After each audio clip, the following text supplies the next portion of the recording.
કાલુપુર ધામનો ને નર નારાયણ દેવનો સમયો એહે સમયો. જય સ્વામિનારાયણ. હું અત્યારે ઊભો છું આ સમૈયાના ગ્રાઉન્ડ ઉપર. હું અહીંયા સેવા કરવા આવ્યો હતો, પણ મેં અહીંયા બહુ જ એવી બધી વસ્તુઓ જોઈ. અહીંયા આપણે બાલનગરી બની છે, રાત્રિ કાર્યક્રમ થવાના છે, અહીંયા બહુ જ મજા આવવાની છે. અહીંયા મારા favourite artist Aditya Gadhvi uncle બી આવવાના છે, અને હું અને મારા બધા ફ્રેન્ડ્સ બધા જ દિવસે સમૈયાના આવવાના છીએ. તો તમે પણ અહીંયા બધા આવજો સમૈયામાં.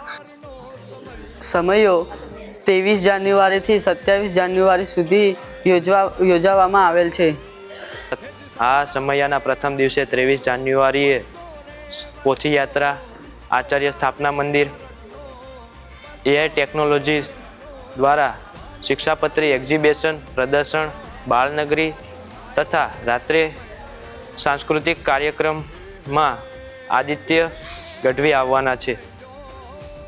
આ સમયના બીજા દિવસે 24 જાન્યુઆરીએ સ્થાપન પૂજન, કથા પ્રારંભ, મહેમાનોનું સ્વાગત અને યજમાનોનું સન્માન, મેક ઇન ઇન્ડિયાના ઔદ્યોગિક સાહસવીરોનું સન્માન તથા લાઈફસ્ટાઈલ હેલ્થ સેમિનાર અને રાત્રે સાંસ્કૃતિક કાર્યક્રમ અને ગરબા છે, તેમાં અતુલ પુરોહિત પધારવાના છે. હા, સમયના ત્રીજા દિવસ 25 જાન્યુઆરીએ મહાપૂજા, યજ્ઞ પ્રારંભ અને દેશના સંરક્ષકોનું સન્માન જેમ કે આર્મી, નેવી, એરફોર્સ, પોલીસ તથા મહિલા મંચ અને સાંસ્કૃતિક કાર્યો છે, તેમાં હાર્દિક દવે આવવાના છે. આ સમયના ચોથા દિવસે 26 જાન્યુઆરીના રોજ કથા, મહાપૂજા, યજ્ઞ, શ્રી નરનારાયણ દેવ બાળ બાલિકા મંડળ, શ્રી નરનારાયણ દેવ યુવક યુવતી મંડળ દ્વારા સાંસ્કૃતિક કાર્યક્રમો આયોજિત છે, જેમાં દેશભક્તિ અધ્યાય છે. રાત્રે સાંસ્કૃતિક કાર્યક્રમોમાં સહજાનંદ ચરિત્ર લાઈવ શો છે. જય સ્વામિનારાયણ. આ સમયના છેલ્લા દિવસ 27 જાન્યુઆરીએ કથાનું સમાપન, પ્રાસંગિક સભા અને ત્યારબાદ પ્રસાદનું આયોજન કરેલ છે. તો અમે સૌ શ્રી સહજાનંદ ગુરુકુલ કોટેશ્વર પરિવાર, હરિભક્તો અને બાળકો સાથે સમૈયામાં જવાના છીએ. શું તમે તમારા પરિવાર સાથે સમૈયામાં આવવાના છો? બધાને જય સ્વામિનારાયણ. હું આજે સમૈયો ગ્રાઉન્ડ ઉપર આવ્યો છું. અહીંયા સરસ મજાની યજ્ઞશાળા બનાવી છે. હું પણ જોવા આવવાનો છું, તો તમે પણ તમારા પરિવાર સાથે જોવા આવજો. જય સ્વામિનારાયણ.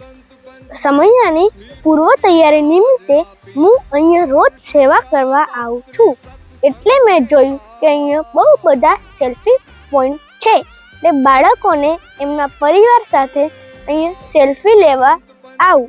જય સ્વામિનારાયણ. બધા હરિભક્તોને જય સ્વામિનારાયણ. હું આજે સમય ગ્રાઉન્ડ ઉપર આવ્યો છું. બધા બાળકો માટે સુંદર આયોજન છે. હું મારા માતા પિતા જોડે આવવાનો છું. તમે બી તમારા માતા પિતા જોડે જરૂર આવજો. જય સ્વામિનારાયણ. આજે હું સમૈયાના ગ્રાઉન્ડ પર આવ્યો હતો. ત્યાં મેં એક ગામડું જોયું. તેના બધા દર્શનના લાભ લેજો. જય સ્વામિનારાયણ. સમય એટલે મારા માટે બાળ હરિભક્ત જોડે મજા માણવાનો અવસર. જય સ્વામિનારાયણ. સમયના ગ્રાઉન્ડ પર એક સરસ મજાની વેદશાળા બનાવી છે. તેમાં યજુર્વેદ, અથર્વવેદ, સામવેદ અને ઋગ્વેદનું પઠન થાય છે. તો બધાએ તેનો દર્શન કરવાનો અવશ્ય લાભ લેવો. જય સ્વામિનારાયણ. જય સ્વામિનારાયણ. સમૈયા ગ્રાઉન્ડ પર શિક્ષાપત્રીના ડોક્યુમેન્ટરીમાં બાળકો માટે સરસ આયોજન કર્યું છે. જય શ્રી સ્વામિનારાયણ. શિક્ષાપત્રીના 200 વર્ષ પૂર્ણ થઈ રહ્યા છે, ત્યારે સમય મહોત્સવ ઉજવાયેલો છે. તો હું એમાં આજે સેવા કરવા આવ્યો હતો. તો મેં જોયું કે અહીંયા કોડ એઆઈ દ્વારા કોડ ફ્લાઇટ યોજાયેલું છે. એમાં શ્રી સ્વામિનારાયણ ભગવાનના જન્મથી લઈને તેમાં તેમને જેટલી પણ બાલલીલા કરેલી છે અને તેમના જીવનકાળ દરમિયાન જેટલા પણ કાર્યો કરેલા છે એને ડિજિટલ એક્સપિરિયન્સને માણવા તમે અચૂકથી પધારજો. જય શ્રી સ્વામિનારાયણ. શિક્ષાપત્રીના 200 વર્ષ પૂર્ણ થઈ રહ્યા છે, તો આપણે સમૈયા નામની ઉત્સવ ઉજવી રહ્યા છીએ. તો ત્યાં આજે હું સમૈયાના પૂર્વ તૈયારી નિમિત્તે અહીંયા સેવા કરવા આવ્યો હતો. તો મને જણાવવામાં આવ્યું છે કે અહીંયા એક બાળ નગરી નામક પ્રદર્શન છે. તો બધા બાળ મિત્રોને નિમંત્રિત છે કે તમે બધા તમારા પરિવાર સાથે આ પ્રદર્શન જોવા આવજો. જય Shri Swaminarayan. Samaya is a holy occasion of devotion, gratitude and spiritual awakening. હું તો સમયમાં આવી ગયો, તમે ક્યારે આવો છો? જય શ્રી સ્વામિનારાયણ. સંવત 1882માં ભગવાન શ્રી સ્વામિનારાયણ શિક્ષાપત્રી લખી હતી અને તેના જ 200 વર્ષ પૂર્ણ થવાને નિમિત્તે સમયનું આયોજન કરવામાં આવેલું છે, જેમાં અત્યારની લેટેસ્ટ ટેકનોલોજી એટલે AR, VR તથા AIની મદદથી મૂળ શ્રી સ્વામિનારાયણ સંપ્રદાય તથા શિક્ષાપત્રીના વિવિધ પ્રકારના એક્ઝિબિશન અને પ્રોગ્રામનું આયોજન કરવામાં આવેલ છે.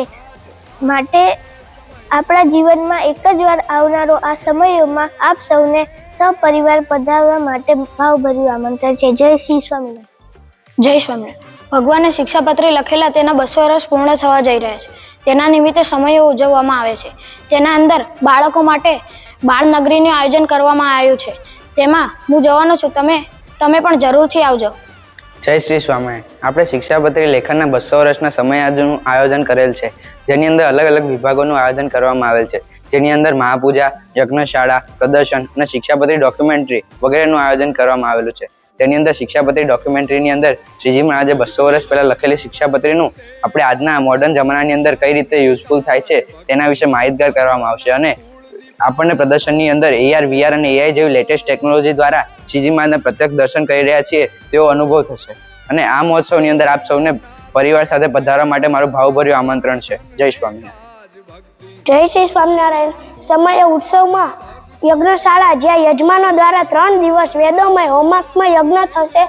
મહાપૂજા મંડપ, જ્યાં યજમાનો દ્વારા શિક્ષાપત્રીનો યજ્ઞ થશે. હું તો જવાનો જ છું સમયોમાં, પણ તમે પણ તમારા પરિવાર સહિત આવજો. જય શ્રી સ્વામિનારાયણ. સમયો શિક્ષાપત્રીનો શિક્ષાપત્રી એટલે કે આપણા જીવન જીવવાની એક લાઈફ ગાર્ડ છે. સમયામાં બનાવેલ શિક્ષાપત્રી મંદિર અને પંચદેવ મંદિર બનાવવામાં આવ્યું છે.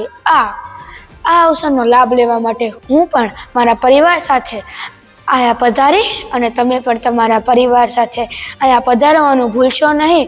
ચલો આપણે સૌ જઈએ સમયામાં. સૌને મારા જય સ્વામિનારાયણ. જય શ્રી સ્વામિનારાયણ. હરિભક્તો, તમને ખબર જ હશે કે શિક્ષાપત્રી લેખનના 200 વર્ષનો સમય આવી રહ્યો છે. તેની અંતર્ગત ઘણી પ્રવૃત્તિઓ પણ થાય છે. ત્યાં મહાપૂજા મંડપ, બાળનગરી, શિક્ષાપત્રી મંદિર, એક્ઝિબિશન અને ત્યાં રાત્રિ સાંસ્કૃતિક કાર્યક્રમ પણ થવાનો છે.